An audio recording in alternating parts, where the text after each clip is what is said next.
और अब खबरों में आगे बढ़ते हैं। देहरादून में डोईवाला ब्लॉक के शिबूवाला में जाखन नदी पर एक झील बन गई है, जिसके बाद सरकारी मशीनरी में हड़कंप मच गया है। आज कई विभाग के अधिकारी शिबूवाला में बनी झील का निरीक्षण करने के लिए पहुंचे हैं। यहां पहुंचने पर पता चला है कि नदी के ऊपर रोड कटिंग का मलबा डाला जा रहा है, जिससे नदी का प्रवाह रुक गया है और नदी में झील बन गई है। अब जाखन नदी में झील बनने से न सिर्फ सिंघवाल गांव बल्कि सूर्यधार झील और अन्य निचले इलाकों पर भी खतरा बढ़ गया है।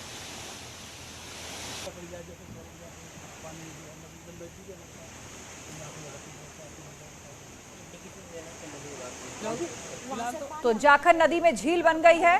झील टूटने से बड़ा खतरा हो सकता है, एक बड़ा नुकसान हो सकता है। जाखन नदी के ऊपर ये झील बन गई है। रोड निर्माण का मलबा आने के कारण ये झील और सड़क का मलबा इकट्ठा हो गया है। सुनील नवप्रभात उसी जगह से हमारे साथ लाइव जुड़ गए, हमारे संवाददाता, उन्हीं के पास आपको लिए चलते हैं।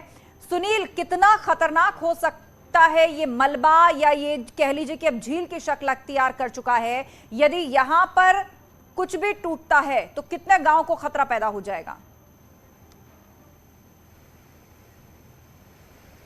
देखिए, अभी हम मौके पर मौजूद हैं और एक भयानक सिचुएशन हम कह सकते हैं कि यहाँ पर मौजूद है। ये जाखन नदी है जो चारों ओर से मलबे से अटी पड़ी है और आप देखेंगे कि कई कई जगह पे पूरी नदी की नदी एक नाले में तब्दील हो गई है। ये वो झील है जिसको लेकर आशंकाएं जताई जा रही हैं कि यदि बारिश होती है, ये झील टूटती है तो डाउन स्ट्रीम में जो कस्बे हैं, जो बाजार हैं, जो गांव हैं, वहाँ तबाही ला सकती है। क्योंकि ये झील करीब जितनी आपको दिखाई दे रही है, इसके पीछे भी करीब 100 से 150 मीटर लंबी ये झील है। 25 से 30 मीटर चौड़ी झील बताई जा रही है और 3 से 4 मीटर इसकी डेप्थ है।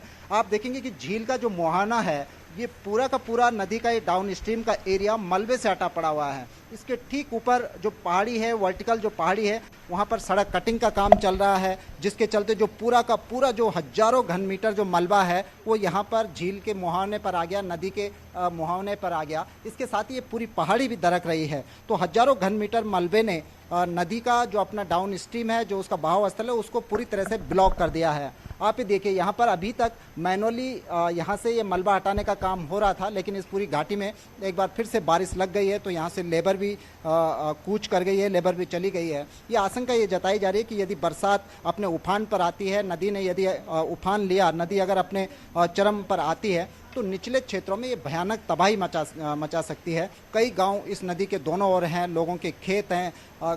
करीब 2 जाखन और रानी पोखरी में 2 बड़े मोटर पुल इसी नदी पर निर्माणाधीन है।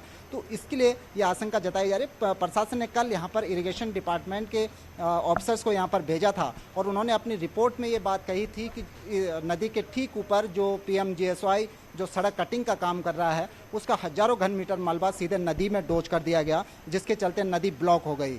अभी हमारी PMGSY के अफसरों से भी बातचीत हुई, वो यहीं मौके पर मौजूद हैं। उनका कहना है कि सिर्फ सड़क कटान का मलबा ही नहीं है, बल्कि जो लैंडस्लाइड यहाँ पर पूरे पहाड़ पे हो रहा है, उसके चलते नदी ब्लॉक हो गई। लेकिन सभी लोग ये मानते हैं, ऑफिसर्स भी मानते हैं कि ये भविष्य के लिए खतरनाक संकेत हो सकता है। यहाँ पर डोईवाला के विधायक बृजभूषण गैरोला भी आप देख सकते हैं कि वो पहुंचे हैं यहाँ पर जायजा लेने, क्योंकि लगातार ग्रामीण चिंता जता रहे हैं। हम विधायक से बात करने की कोशिश करते हैं।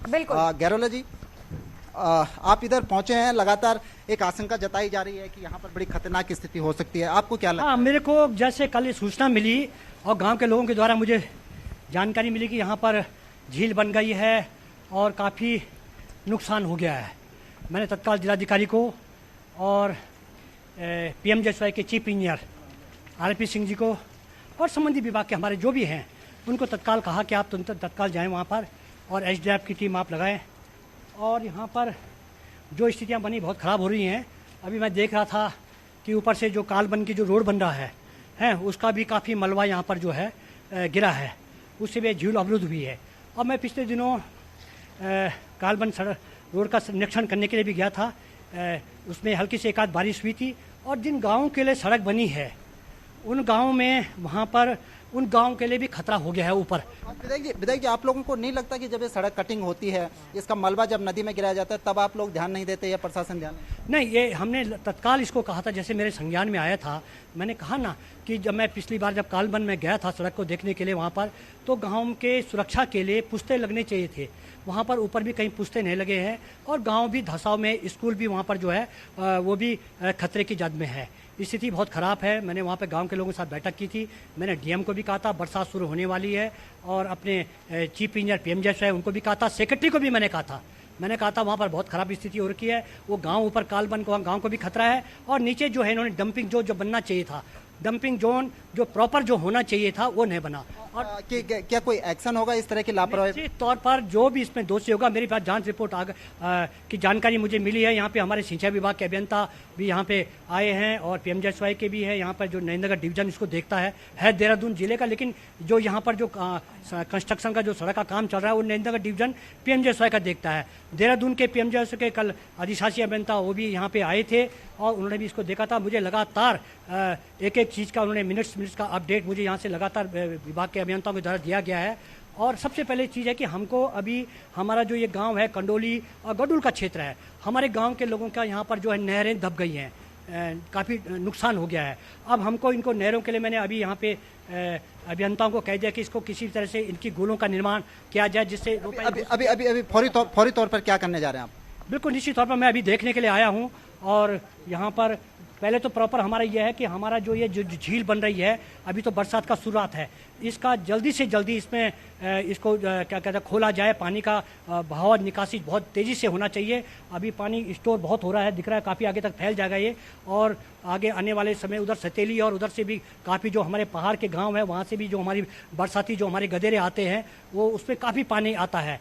और इसके साथ साथ हमारे गांव के साथ साथ गांव को भी खतरा हो गया है। यहाँ पे जो हमारा आपने देखो जहाँ से आप आए होंगे हैं शेपुआल, वहाँ पे भी गांव को खतरा हो गया है, और साथ साथ जो हमारा सूर्यधार जो डैम बना है उसके लिए भी खतरा हो गया है। और आगे अगर इस पर तत्काल इस पर अगर उन्हें किया गया तो आगे के लिए रानी पोखरी के पुल और हमारे आगे के लिए भी इसका बिदालना पुल के लिए भी खतरा हो सकता है। तो हमने तत्काल अभियंता को कह दिया कि इसमें अभी लेबर आप तत्काल इसको जल्दी से जल्दी आप इसमें अपने जितने भी हमारे श्रमिक हैं उनको अधिक से अधिक लगवाइए। आज तो इनके पास मेरे संज्ञान में 10-12 ही इनके काम कर रहे हैं, लेकिन अभी इन्होंने मुझे बताया कि बड़ी संख्या में अभी लगभग 40-50 अपना जो लेबर यहाँ पे लगेगी, और इसको फटाफट किसी तरह से हमें झील के पानी का निकासी को हमको खोलना है।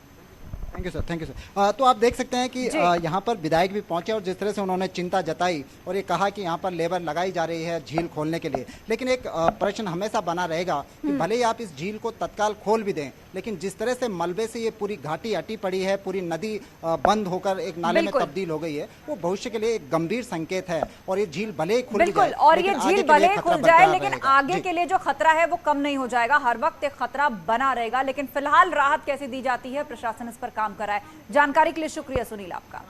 आगे बढ़ते हैं। अयोध्या में राम की पैड़ी पर बाइक सवार स्टंट कर रहे हैं। वीडियो सोशल मीडिया पर वायरल हो रहा है। अक्सर राम की पैड़ी पर स्टंट किए जाते हैं। पुलिस की सतर्कता पर सवाल उठ रहे हैं। अयोध्या कोतवाली इलाके का ये मामला है, और आप तस्वीर देखिए, शख्स किस तरह बाइक पर बैठकर राम की पैड़ी के अंदर उतरा हुआ है, बाइक चला रहा है, स्टंट कर रहा है, इसका वीडियो बन रहा है।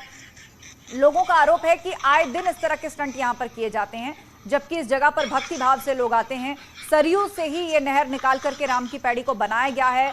सुबह की शुरुआत यहाँ पर साधु संतों के स्नान के साथ होती है। आसपास मंदिर हैं, भक्ति भाव से लोग यहाँ आते हैं, परिवार के साथ आते हैं। और देखिए किस तरह यहाँ पर एक बाइक सवार स्टंट कर रहा है। इसकी खुद की भी जान को खतरा है, और इस तरह के वीडियोस बनाने के लिए या फिर ये जगह भक्ति भाव से पूर्ण लोग यहाँ पर पहुंचते हैं, और वहां पर इस तरह के जब कृत्य किए जाते हैं तो बहुत से लोगों की भावनाओं को ठेस पहुंचता है। दारोगा भर्ती को लेकर अखिलेश यादव ने मुख्यमंत्री योगी आदित्यनाथ को चिट्ठी लिखी है। अखिलेश यादव ने मामले की उच्च स्तरीय जांच की मांग की है। अखिलेश ने पत्र में लिखा है कि 6 राज्य में ब्लैक लिस्टेड कंपनी को भर्ती परीक्षा का टेंडर दिया गया। अखिलेश ने आरक्षण को लेकर भी अनियमितता बरतने के आरोप लगाए हैं। साथ ही अखिलेश ने सरकार से एसआईटी जांच कराने की मांग की है। आपको बता दें कि यूपी सरकार ने बताया है कि उसने 10,000 पुलिस भर्तियां पूरी की हैं, और उन्हीं पर ही अखिलेश यादव ने ये सवाल उठाए हैं और सरकार से एसआईटी जांच की मांग की है। इतने बड़े पैमाने पे जिसमें धांधली हुई हो, जहां पर स्क्रीन शेयरिंग की पता लग गई हो कि स्क्रीन शेयर कर करके नकल हुई है या पेपर सॉल्व हुआ है। न जाने कितने लोगों की गिरफ्तारी हो चुकी है, जो जेल में थे वो भी भर्ती हो गए। तो ये 100 दिन की उपलब्धि माने कि हम 5 साल 100 दिन की उपलब्धि माने। और वक्त एक ब्रेक का है, खबरों का सिलसिला जारी है, आप जुड़े रहिए हमारे साथ। आप देख रहे हैं न्यूज़ 18 उत्तर प्रदेश उत्तराखंड।